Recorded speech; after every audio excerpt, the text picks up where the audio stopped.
Welcome to the channel, viewers. I'm getting into the subject of the law and women's rights to try and bring some therapy through understanding, because there's a lot of confusion out there. There's a lot of distress. There's a lot of moral against law. Our morals are going up against a law that's really not in its completeness moral, because we know that because creative moral is not winning over the way in which the 2013 amendments to the 1984 Act have worked out. Now, I've entitled this outline, "The Hidden Consequence. Women begin negotiating with the law, not their conscience." And you've got to consider it like this. I remember getting pulled over once by the police just up the road here. No problem with that. I got a daughter that's a detective. But I got pulled over by the police. I just dropped off somebody at the hospital or something. I jumped, you know how you jump in the car and you just run someone somewhere. Forgot to put my wallet in the car. We get pulled over. Now, this was the interesting part about it. The lady in front of me, she didn't have her license, and he let her go. He come to me and he said, "Have you got?" And I said, "No." He going, "Oh, I'll have to write you a ticket." I said, "But you didn't write her a ticket." And listen to what he said. I said, how does that work, officer? And he said, "I have discretionary authority.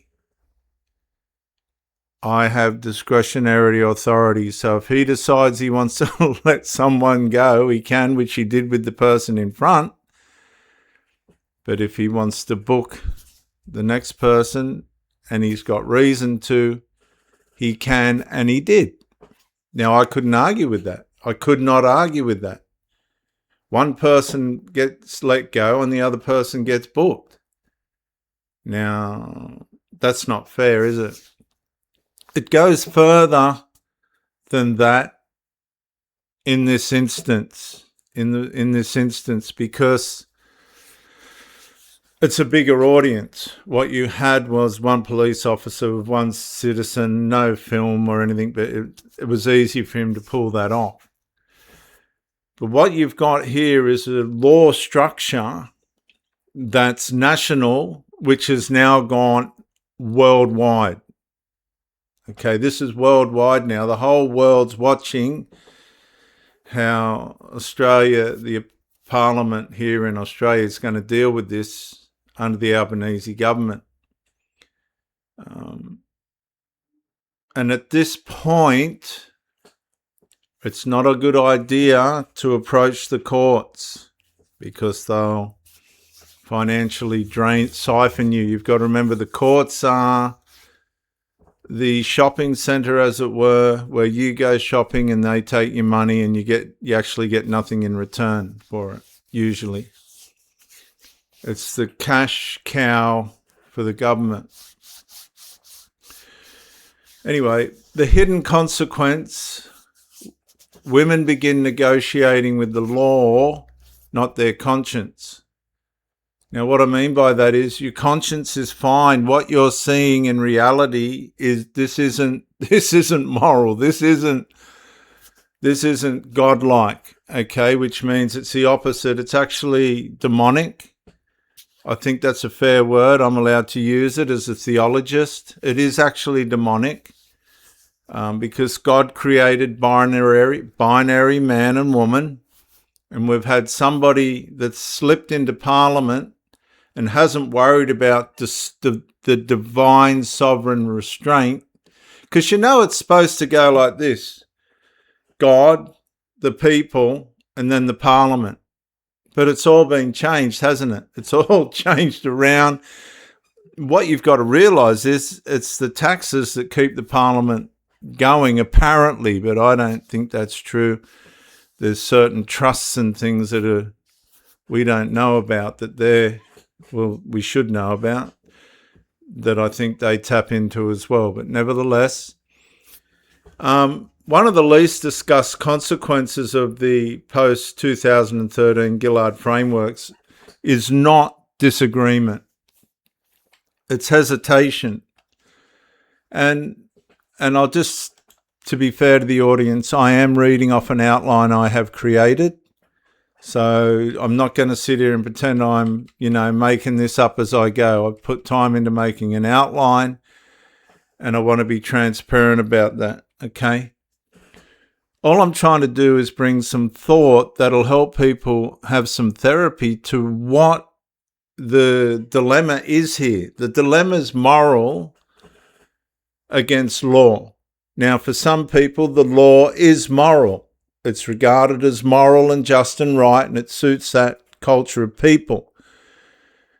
But for the original cultural values of the nation and the Western world, this is not moral. Somebody's got into Parliament, their influence has made sway. It's intruded into this law and made an amendment that's turned out to be immoral. Immoral in the sense that women have tried to negotiate with this. They've gone, right, this, and just give us our privacy. We'll give you 70 if you give us 30. We just want our privacy. They've gone, we want the lot, right? We want the lot. And this is where the trouble started. All the women asked for was their right to privacy, their divine, God-given right to privacy. And history's proven that that's essential because by nature, humanity will demoralize women and harm women if those rights aren't in place. It's been an evolution. The Constitution come to an evolution of where it was in 84 and beforehand, that these are the things, these are essentials for the duty of care of the people living in the civilization. But that's been undermined, and it was undermined in 2013, and now it's slowly parasited and virused, and now it's become a monster that's standing over biological women and saying, we want the lot. There's no negotiation. We've got in the door and we're taken over. We want the lot. Now, I dare anybody to contact me if they want, pro-Bricky or pro-one theologist at gmail.com if you want to debate. The women have been fair. They've and it hasn't worked out. And now we've got this monster towering over women. They won't come near the men, right? This is very covert. And it's just it really is a mess. It's actually, this is anybody that knows anything about history, as moral declines, the civilization declines. It's a serious matter. It's not just a little matter, whether it be in the law or not. Moral decline equals civilization decline. Now, one of the least discussed consequences of the post-2013 Gillard frameworks, not disagreement, it's hesitation. Because women increasingly find themselves asking a question previous generations didn't need to ask. Can I legally say no if somebody comes into my space? Not am I morally justified? Because you are morally justified, right? Moral in its right, authentic, authorized, divine authorized place. All these arguments of the people that, I hope they don't mind, Sal, Kira Lee, and others, are taking their morally justified arguments to the courts, but the courts can legally say no because of the law. Now, am I morally... the question's not, can I legally say no? It's not, am I morally justified? It's not, is the boundary reasonable? It's not, is the protection necessary? The question is, will I be sued? Will I be sued? Right? And that question changes behaviour. It doesn't change determination. Kira Lee Smith and Sal Grover have proved that. Their moral determination, they're going to die on the hill, right? And they've got all the support of the world. But they haven't got the support of the law so far. And that's where the politicians have to step in. Because once litigation becomes foreseeable consequence, people stop acting according to what they believe is right. And they start acting according to what they believe is safest. And this is where legal uncertainty becomes socially powerful. When women begin modifying behaviour before a complaint is even filed, like people are crapping themselves. If I run into one of these transgender people, even if I do nothing wrong and they can play it, right, I'm in trouble. And you've got to be very, very careful now. You want to avoid these people altogether.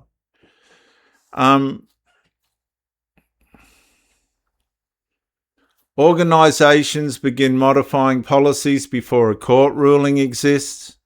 Businesses begin modifying practices before legal guidance is clear. Law may not have explicitly removed the boundaries, but uncertainty about legal exposure begins weakening the practical ability to defend it. And we haven't seen anybody go in and come out a winner yet, because the law's designed for that not to happen. And the transgenderists and those that want their votes are making sure it don't. Because if there's an infiltration into a victory over this law will be an infiltration of the law. And we've seen that happen in the past and we've described it as corruption. But if somebody bends the law here and says, okay, look, women's privacy is worth fighting for, which is against this law, then we've got another form of corruption where the transgenderists are going to go, that's our absolute and complete and utter corruption. And with the momentum of the demoralising, the degeneration of the way this society is going in terms of its constitutional values and Judaistic Christian fundamental protections, these people have got enough momentum to push back and win, even at the expense of the taxpayers, because that's what we're seeing. That's where this is where the stress is coming from. This is where the stress is coming from. So viewers, the law may not have expressly abolished every sex-based distinction, but it has changed the legal framework within which those are assessed. So the distinctions are there, but the way in which those distinctions are protected now clash. What many women perceive as a protected boundary may now be a boundary that requires legal justification. The debate's not simply about rights, it's about which rights the law presently recognises, protects and prioritises when rights come into conflict.